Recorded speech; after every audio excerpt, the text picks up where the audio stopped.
Chapter 4, Part H of Greener Than You Think, by Ward Moore. With two-thirds of the country absorbed and 150 million people squeezed into what was left, economic conditions became worse than ever. No European ghetto was as crowded as our cities, and no overpopulated countryside farmed so intensively to so little purpose. An almost complete cessation of employment, except in the remnant of the export trade, valueless money, English shillings and pound notes illegally circulated being the prized medium of exchange, starvation only irritated rather than relieved by the doles of food seized from the farmers and grudgingly handed out to the urban dwellers. Each election saw another party in power, the sole demand of the voters being for an administration capable of stopping the grass. Since none was successful, the dissatisfaction and anger grew together with the panic and dislocation. Messiahs and Führers sprang up thickly. Riots in all cities were daily occurrences, rating no more than obscure paragraphs, while in many areas gangs of hoodlums actually maintained themselves in power for weeks at a time, ruling their possessions like feudal baronies and exacting tribute from all travelers through their domain. Immigration had long ago been stopped, but now the government, in order to preserve what space was left for genuine Americans, canceled the naturalization of all foreign-born and ordered them immediately deported. All Jews who had been in the country less than 3 generations were shipped to Palestine, and the others deprived of political rights in order to encourage them to leave also. The Negroes, who except for a period less than a decade in length had never had any political or civil rights, planned a mass migration to Africa, a project enthusiastically spurred by such elder statesmen as the learned Maybank and the judicious Rankin. This movement proved abortive when statisticians showed there were not enough liquid assets among the colored population to pay a profit on their transportation. An attempt to oust all Catholics failed also, for the rather odd reason that many of the minor Protestant sects joined in a body to oppose it. The Latter-day Saints, now busy building new Deseret in Central Australia, and the Church of Christ Scientists, as well as the Episcopalians, Dowieites, Shakers, Christadelphians, and the Congregation of the Chapel of the Former and Latter Rains, presented a united front for tolerance and equity. An astonishing byproduct of the national despair and turmoil was the feverish activity in all fields of creative endeavor. Novels streamed from the presses. Volumes of poetry became substantial items on publishers' lists, and those which failed to find a publisher were mimeographed and peddled to a receptive public, while painters, working with Renaissance enthusiasm, turned out great canvases as fast as their brushes could spread the oils. We had suddenly become a nation madly devoted to the arts. When Orpheus Chrysod's Devil Grass Symphony was first played in Carnegie Hall, an audience 3 times as great as that admitted had to be accommodated outside with loudspeakers, and when the awesome crescendo of horns, drums, and broken crockery rubbed over slate surfaces announced the climax of the 6th movement, the crowds wept.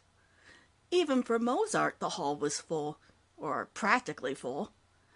In the lively arts, the impact of the grass was more overt. On the comic page, Superman daily pushed it back, and there was great regret his activities were limited to a 4-color process, while Terry Lee and Flash Gordon, ever inspirited by the sharp outlines of mammary glands, also saved the country.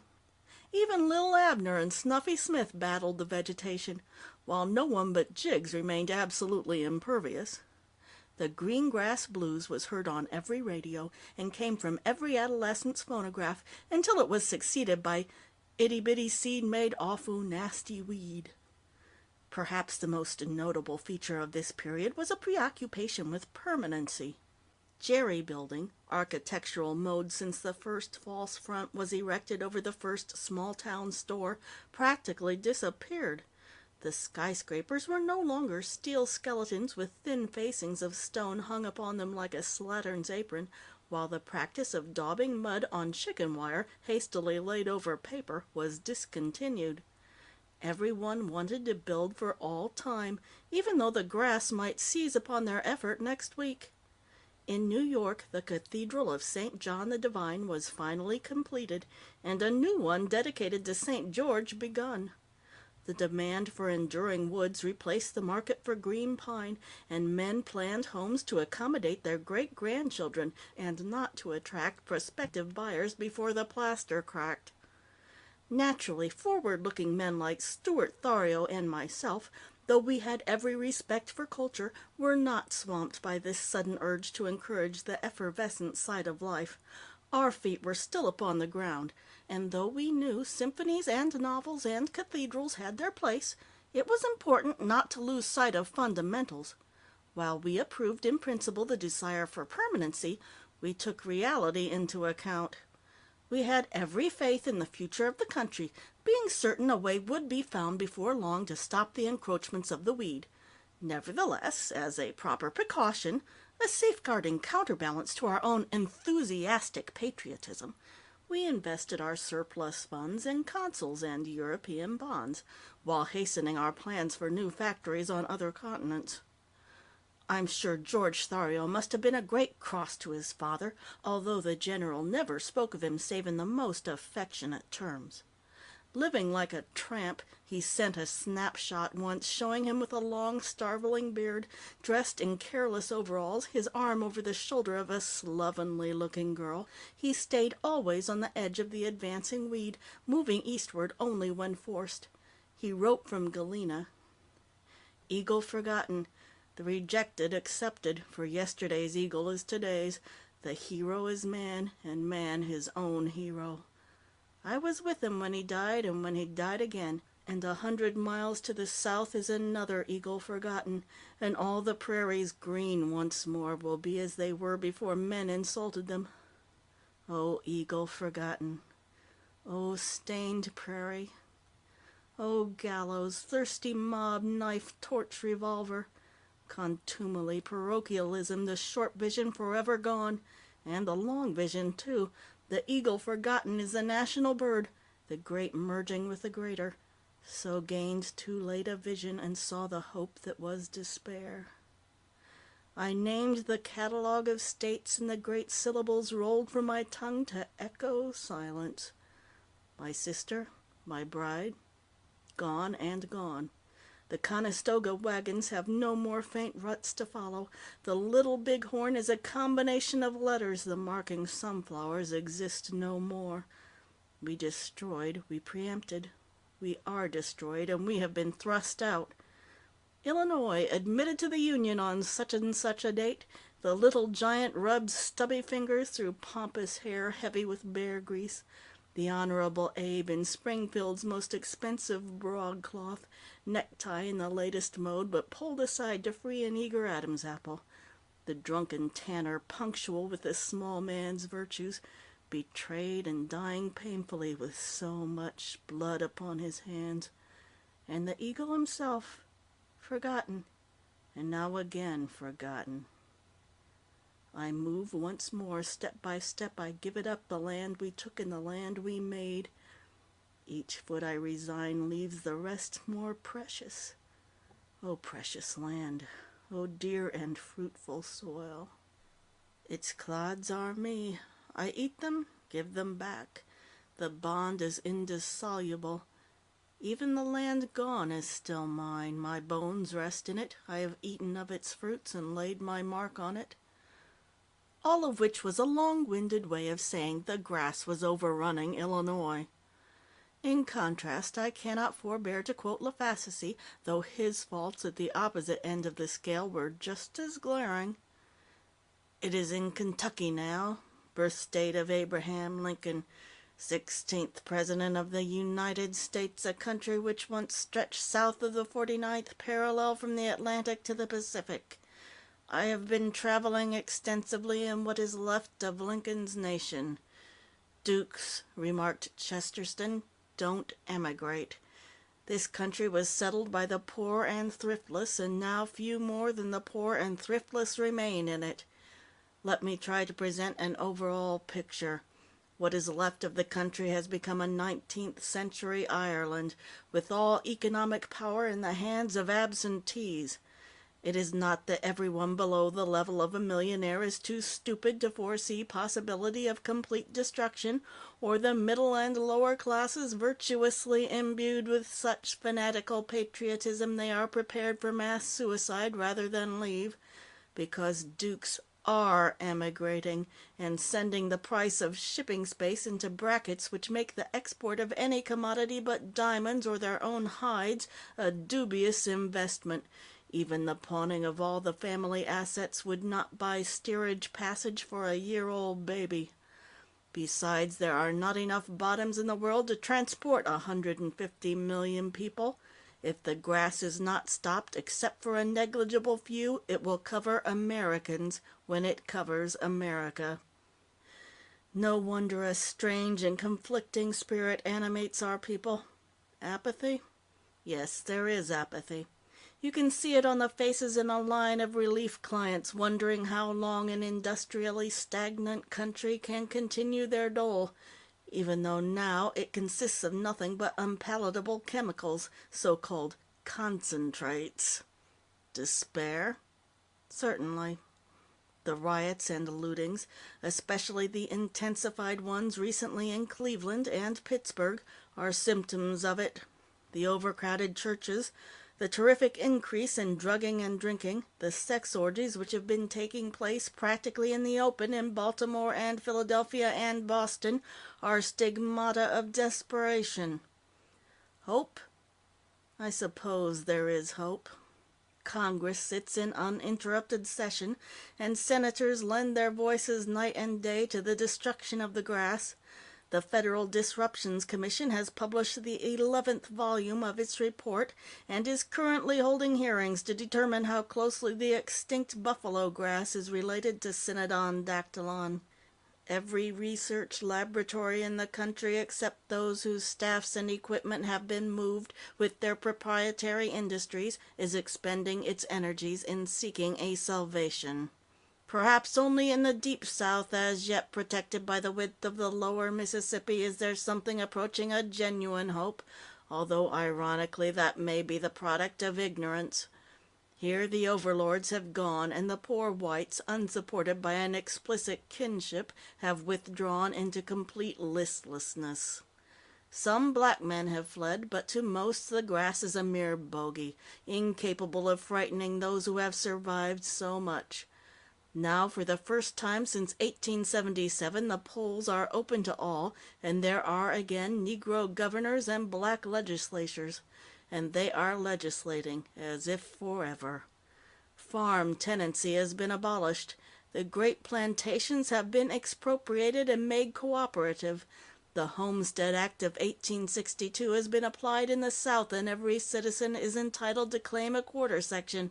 There is a great deal of laughter at this childish lawmaking, but it goes on, changing the face of the region, the lawmakers themselves not at all averse to the joke. Everything LaFascisi wrote was not only dull, but biased and unjust as well. It was true capital was leaving the country rapidly, but what other course had it? To stay and attempt to carry on industry in the midst of the demoralization was obviously impractical.